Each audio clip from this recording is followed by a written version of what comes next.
Michigan's Children proudly presents Speaking for Kids, the podcast where we explore crucial conversations impacting the lives of all Michigan children, youth, and families, especially the most vulnerable. Join us each month as we explore public policies and issues in the best interest of our kids and families. We'll bring you lawmakers and policymakers, advocates fighting for change, and the people most affected by those decisions. With our host, Matt Gillard, President and CEO of Michigan's Children, we'll invite you to become engaged too and show you how to take action on what matters most to you. Episodes are recorded live and shared virtually on YouTube and the audio hosting sites Apple Podcasts, Google Podcasts, and Spotify. Hello, and welcome back to another edition of Speaking for Kids, the podcast from Michigan's Children. I'm Matt Gillard, and we're taping today's episode on Thursday, January 25th, 2024. In today's podcast, we're going to talk a little bit about the speech that Governor Whitmer gave last night, her State of the State address, where she outlined some of her priorities for this upcoming year, and then even get into maybe a bit of a preview on what to expect for the budget process as the governor is slated to present her budget proposal to the legislature coming up on February 7th. And then the legislature will, over the next several months, work off of that to ultimately pass a state budget and send it back to the governor for her signature sometime probably in June. With us today, we have two of our favorite guests. We have Andrea Cascarilla, a longtime Lansing lobbyist, as a government policy advisor with Dykema, and Matt Kurta, who's a partner at Karoub Associates. Welcome, and thank you both for joining us. Thanks for having us, Matt. All right, Andrea, let's jump right in on kind of what we heard last night. You know, obviously there's a lot of hoopla every year around this time, certainly here in Lansing, about what to expect and expectations. Some of it gets leaked in advance or leaked in advance. But let's talk about maybe some of the highlights that we heard in terms of issues important to kids and families, especially from the governor last night. Two of the biggest being, her updated or continued push for universal pre-K, and then her call for free community college access for everybody.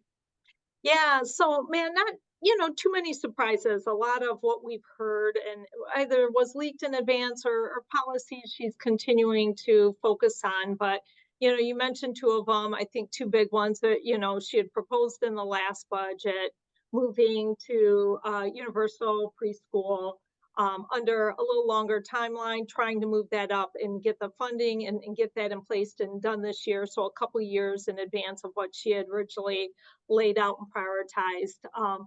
Obviously, important issue. We all know the incredible benefit high quality early childhood education, high quality preschool program brings to a child and their lifelong learning and just their prosperity as adults. So a great program, a lot of, as always, devil in the details. So there'll be more that's rolling out. I think we're going to see that next week with the UPK kind of report and kind of planning document that will be coming out and understand a little bit more of that. But again, a lot more detail to be worked out. And I know there are a lot of concerns on that front, especially those that are in the private sector providing that support and those services to families, how that's impacted and implemented in a way that doesn't disrupt the support they provide in those businesses those small businesses that are childcare providers. So a lot more to come on that. It's going to be an interesting process and a lot to work through, not only in the budget, but on the policy side of that. So, and the other, again, and not something new, there's been a lot of talk, a lot of, more targeted programs here and there with Reconnect and others for the community colleges. You mentioned that, universal community college support too, but this is a little more comprehensive approach, and I think there's a lot of folks looking at that and what that means, and from a number of contexts. But in addition to that, there are a lot of things she proposed, kind of looking at pocketbook issues to affecting families and kind of get to some of these bigger issues. One of them too, for some of the families, especially those that might have children and with special needs, caregiver support, that $5,000 a year tax credit. I think something that impacts a lot of families really challenged, and they're carrying that burden all on their own. So opportunity there, that she's proposed to really help ease that burden.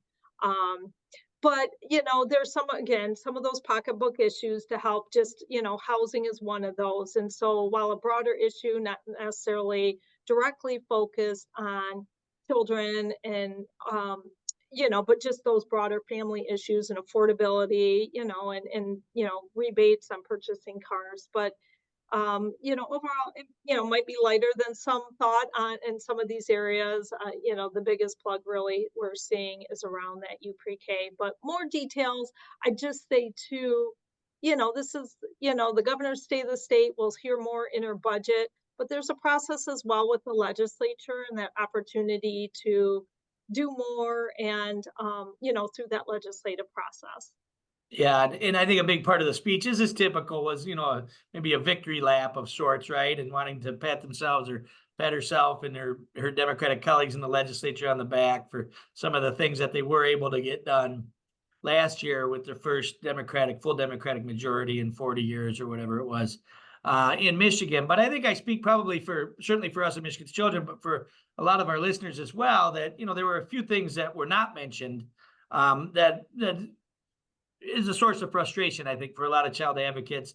We're continuing to not see the prioritization or the focus on childcare. I mean, everyone, I think, is supportive of universal pre-K, but I think that a lot of folks who are engaged on a day-to-day basis and advocating on a day-to-day basis, or providers of childcare services, recognize that the house is on fire and that there's some ignoring of the big problem right in front of them by not prioritizing real state investments into our childcare system. And so, we're still, I guess, hopeful that maybe we'll see some of that in the budget, but with it not being mentioned or called out in the speech last night. And then another one that's gotten some attention as well, if you remember, the governor did call out in her policy speech back in the fall for paid family leave. And there's a big growing advocacy effort of which Michigan's Children, Mothering Justice, and a number of other partners are a big part of. And no mention of that last night either, I know, is a source of frustration for some advocates as well. And will be an issue that we'll continue to work through the legislature on as we move forward. And Matt, maybe before we jump into kind of what to expect on the budget. So once again, I think the recap on the speech last night was, as Andrea said, not a lot of details, which is the norm. We don't often get a lot of details on these in these types of speeches. The details will come out either in the budget process or through, when legislation is actually introduced on some of these things. But before we get into kind of what to expect in the budget and maybe the process moving forward, we do have an interesting dynamic kind of that's developed in the legislature with a couple of the Democratic members in the House winning mayoral elections, and now a lawsuit upending some of the districts as well. So why don't you touch on that a little bit to give people some background on what the legislature itself is kind of facing as it starts 2024 here. Sure thing, Matt. I mean, you and Andrea made some great points with respect to policy and the budget and what's coming out and framing the year.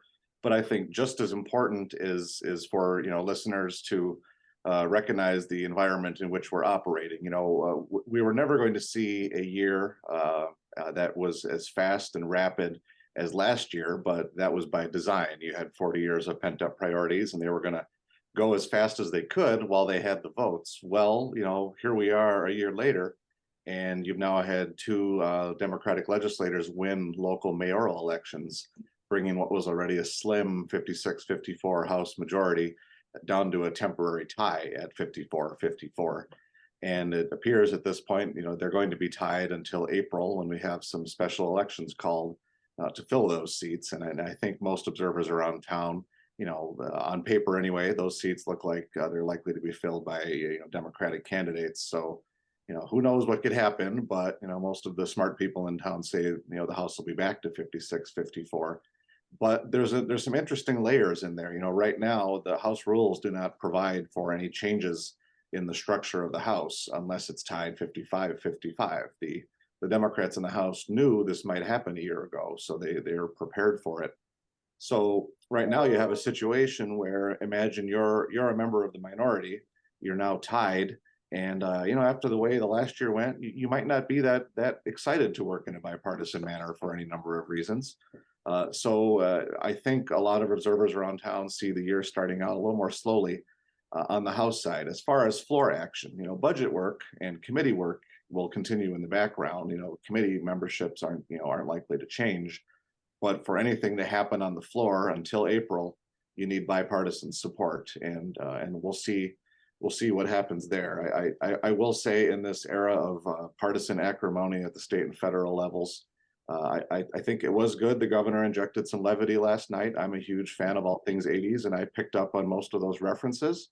So a little levity in politics is not a bad thing. But the other thing we need to consider is, we're taping this podcast here on January 25th. February 2nd, a federal judicial panel has required a number of seats in the legislature in Southeast Michigan to be redrawn because of violations of the U.S. Constitution with how those maps were drawn. So we have 13 House seats right now. We don't know what those are going to look like when candidates file once again in April. So you have arguably 13 or more members of the House right now. They don't know what seat they're going to be running in the fall. So take a layer of the House being tied and then add on some uncertainty onto that, of legislators not knowing what districts they're running in. That has to be completed by the end of March. And you can kind of see why the year's probably going to get off to a slow start. Now, that's not necessarily a bad thing. A lot of time for some budget deliberations. And as was noted earlier, we had a very healthy debate on the universal pre-K proposal last year, and I expect we're going to have that debate again this spring. Yeah, no, thank you for that. And yeah, I think a lot of uncertainty really is as you laid out. And I think even with that, redrawing of the districts, I shudder to think of that. I mean, it's highly likely that several of those members currently serving in those districts are going to get thrust into situations where they're forced to run against each other as incumbents or other scenarios, which is always a challenging dynamic to try to work through in a body like that, and you're in a caucus like you have in the House. So all right, so let's kind of dig into the budget here as we go. So as mentioned, the date's been set now. February 7th, the governor will present her fiscal year 2025 budget proposal to the legislature, which will actually start on October 1 of 2024, but next year's budget. She'll present her proposal to the legislature. I'm knocking on my desk now, but revenues have been up slightly over what was earlier projected, at least in the short term here. So that's a positive sign, obviously, meaning that, but clearly the revenue picture, the budget picture is nowhere near as rosy as it was last year, where the state was sitting on significant federal resources and other revenues that were left over kind of from the COVID pandemic that gave the state a big surplus. We're not looking at that level of surplus, but at least revenues have stabilized and appear to be up a little bit over earlier projections. So a lot of interest, as Andrea said and Matt said, about UPK. There is a plan that was commissioned to try to, an implementation plan for implementing universal pre-K, recognizing the challenges that this kid, if done wrongly or done badly, poorly, could have on childcare providers and others. And that report is due to be released in full next week. Some summaries of it have already come out. There's been some discussions around it. And I think, the advocates around the early childhood issues, at least, are somewhat comfortable with where it seems like the plan is headed. Now, whether or not that plan is what what the legislature follows in their budget proposal, I think is an issue that certainly a lot of people will be focused on. And then beyond that, as I said earlier, we're just not seeing the type of investments into childcare itself that other states have. Just last week, Massachusetts came out and passed a significant state investment into their childcare program. Minnesota did last year, New Mexico, New York, a number of states, mostly with Democratic governors and Democratic legislatures, are passing significant or increasing significantly their state investments into their childcare system. And that's something that I know the advocates will be focused on. Some other areas I know that are of interest to folks as well. After school funding, we did for the first time see a big increase. And I know, Matt, you were central to this last year in state investment into after school funding. What are some of the things, both of you, that you're expecting or hoping to see, maybe related to kids and families, in the governor's budget proposal, even if it's continuation of some increases we saw last year, or maybe some new programs, or things that we maybe should be worried about fighting to make sure that we maintain? Yeah, I can just kind of quick get started there. I mean, I think it's fairly safe to assume those that were, programs in the budget that were not one-time funding, that's going to continue. We're in a good a place on revenues.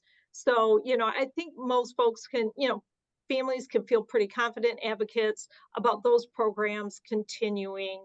At those levels, maybe some growth, there are some additional dollars, and depending on the programs, whether that's school aid funds or general funds, there are, revenues are up a little. So there's some room to make some adjustments there and reprioritize in different areas. So I don't expect major changes. I think the biggest one, and you touched on this a little bit, Matt, but Michigan benefited from substantial resources, over $1 billion that came in for childcare. Of course, that's one-time funding, and the state made some changes, more permanent changes in our childcare subsidy program and otherwise to try and for more permanent changes, but a lot of those resources went into one-time efforts trying to boost that enrollment and an opportunity to support more families in providing affordable childcare. And I think we're going to see, we've already seen with subsidy rates rescinding back and other changes that, those right now, those efforts don't look to be continued, at that same level and with dramatic changes and drops there. And so that's certainly disappointing. I do think there's an opportunity with you pre-K to help with that can help address some of that. I know we face challenges despite having resources, opening more programs and having enough to support families and getting through the barriers that for families to get their children enrolled. And one of those big ones is just the workforce. We've struggled, the pandemic, there were challenges pre-pandemic, continued through the pandemic. We tried to utilize some of these dollars. I think with the universal preschool, that has to be a very committed focus. And I think, the intention is to do so, but really bolstering that workforce with compensation and attracting more people to it, making it, helping support individuals that are interested in careers in early education to fill those roles. So that helps, I think, our whole system. It's in crisis and in a number of ways. We're doing a lot of things that are helping in the K-12 space with the educator workforce. And I think we can just be doing more of that and carry that down to the early education level. And we need that at all levels, not just preschool, but, in those infant and toddler programs as well. So I think there are things longer term is that, you can't always control how these things roll out and how they're done. And there are limited resources. But I think there can be some residual effects that really help longer term support a more robust and strong, affordable, quality early childhood programs, from birth through, till children start the K-12 system. Yeah, no, I think you're absolutely right. And I think that's a big part of the concern is that making sure that we do this in a way that doesn't just take people out of infant toddler programs and others and transition them into 4-year-old classrooms when we're already bleeding at at all levels on the childcare side. No, I appreciate that. And I think, this will be an ongoing thing. The budget process will play out and there'll be lots of opportunities for folks to weigh in with their legislators on where they think the priorities should be. So Matt, what about some other issues? What about after school or anything else that you're focused on as we head into the budget season here? Well, Matt, you mentioned a couple of victories in the budget last year, and Andrea did as well. And I'd like to pick up on her theme, talking about one-time versus ongoing. This is kind of a Lansing insidery way of looking at the budget. Think of ongoing as you build money into something and it continues on in perpetuity, versus one time, here's the pot of money, it's there till it's spent, and then who knows. We're going from a very, very unusual year where you had this one-time bubble of money that was made available, through, for a number of reasons, fiscal policy, monetary policy, what have you.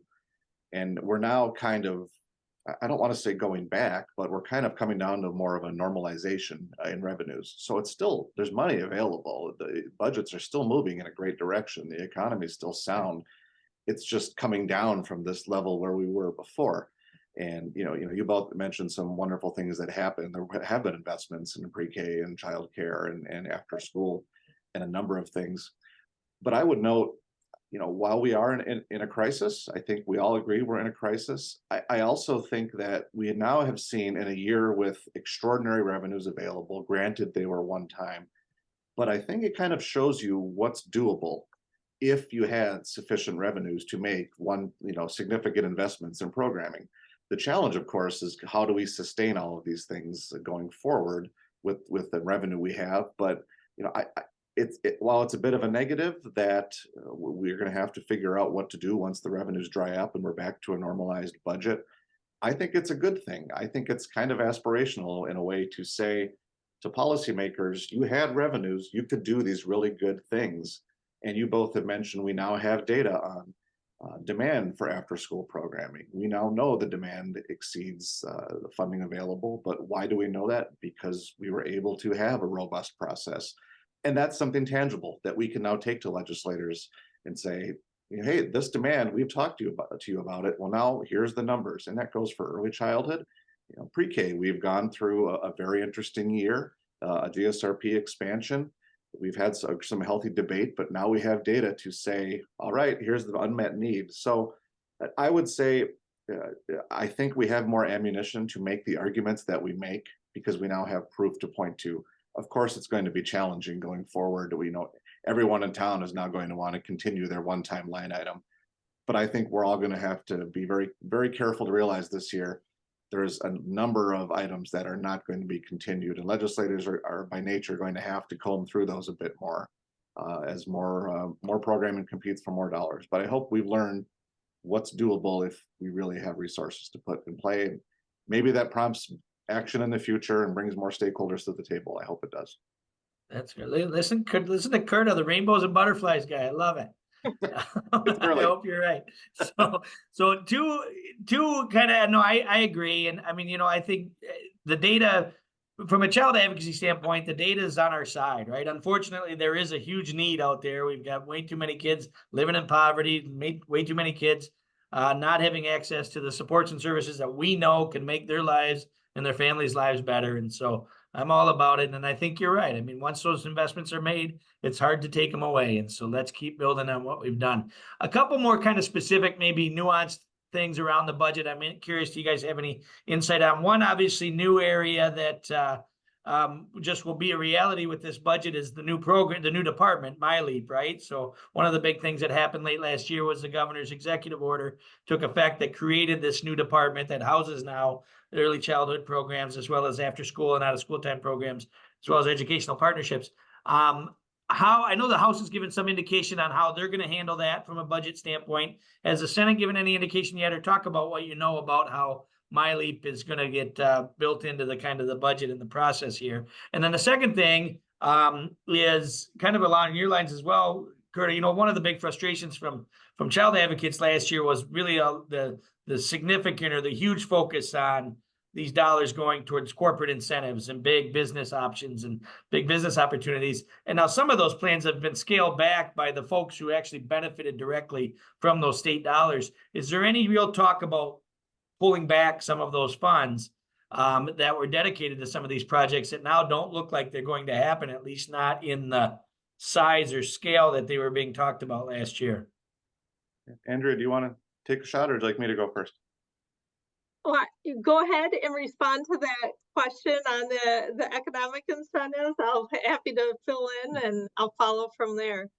For sure. I think there was, based on what Matt said, there was an attempt last fall to kind of overhaul in the legislature our economic development framework. Because when you have incentive programs in place, you're always going to have robust debate on both sides of the aisle. That's not a R or a D debate. You have people all over the ideological spectrum making that argument. And and we live in a world where we compete with 49 other states, and we don't always get to set the rules. And that's a challenge for every governor, a Republican or Democrat. So I think there's always programs in the pipeline. I think the governor came out with some additional requests and proposals of what she wanted to do in the State of the State address. I think some of those proved very challenging, and I think at least for the first part of the year, until we have a House that gets back up to full strength, you could see the Senate continuing to crank things along, but it's going to be slim pickings in the House as far as a policy that moves forward unless you have a broad bipartisan deal in play. And but the governor also called for a number of in different tax credits and incentives as well. So it's always fascinating to figure out how we're going to set up a budget that funds priorities in the beginning of the year. And I think we're waiting on February 7th to see where the chips fall. But from my perspective, I wish I had more to share, but not much to share, unfortunately. Yeah, I understand. I'll just add quick to your question, Matt. I don't think you're going to see the governor releasing any of those funds from projects that were committed, whether those kind of are fulfilled or not. I think she'll want to hold on to those for future opportunities. So my guess is you don't see them roll into other programs in the budget. But, I think that's an opportunity for discussion and likely will come up. We've heard a lot from the legislature and there are different opinions about how those dollars could be reprioritized for other purposes. So I think that'll certainly be part of the conversation as we move into and through the budget process, beginning as we've talked about with the governor's exec rec in February on the 7th. Just wanted to share too, you mentioned LIHEAP, the new department. It's, a lot of questions about what that will be ultimately. Just recently the governor through executive order moved some functions in some different state departments, including Department of Education, Leo, and I think some of it was with some LARA functions too. Those have been moved over to MyLeap. I'm sure more to come. I think that was just kind of the first of what we were seeing, but a lot of questions on that. And as you mentioned, the House is going to be managing the new department's budget with the Leo budget under Subcommittee Chair Rep. Will Snyder. But as of this week, unless something happened last night, I don't think anyone in the Senate has heard or received confirmation about how the Senate might approach that. And it's not necessarily going to be the same coupled with that Leo budget. So that'll be interesting. And I know, in just talking to a lot of the subcommittee chairs that are impacted, those who work on school aid and education, Leo and others that will be impacted, even Treasury, there's a big question about what MyLeap looks like. And I think folks eagerly wait to see the governor's exec rec, her executive budget recommendation, to see what all she puts in there, to start this upcoming fiscal year, at least proposes there. So, a lot of questions out there. I think a lot of, opinions about what may or may not into the new department or maybe wishes, I don't know, or not. So I think that's going to be very interesting to see what does ultimately get proposed program-wise to shift to MyLeap and how that's managed and continues to transition. I don't think it's all going to happen even in this coming fiscal year in one budget. Yeah. All right. Well, thank you. Well, no, I agree. I think MyLeap's going to be a fascinating thing to watch as part of this budget process, even just for those of us that are too engaged in it, probably. Well, I want to thank both Andrea and Matt, both for being great partners of Michigan's Children and for the work that you do for child advocates throughout the state, but also agreeing to be on this edition of Speaking for Kids. And thanks everybody for tuning in, and check back at michiganschildren.org for future episodes where we'll be sure to bring you the latest news and updates from Lansing about issues that are impacting kids and families here in Michigan. Thanks and have a good day. You've been listening to Speaking for Kids, the podcast for Michigan's Children with host Matt Gillard. Thanks for joining us. To explore these and other issues relevant to our state's children, youth, and families, and to build your advocacy muscle, go to our website at www.michiganschildren.org. You'll find links and news about past and future podcast topics under our Resource tab and action alerts under the Take Action tab. Find and like us on Facebook and Twitter. Terry Bannis and Stephen Wallace produced this podcast. Contact them with your questions and ideas for other topics. Michigan's Children is a nonprofit advocacy organization, an independent voice working to reduce disparities in child outcomes from cradle to career through policy change.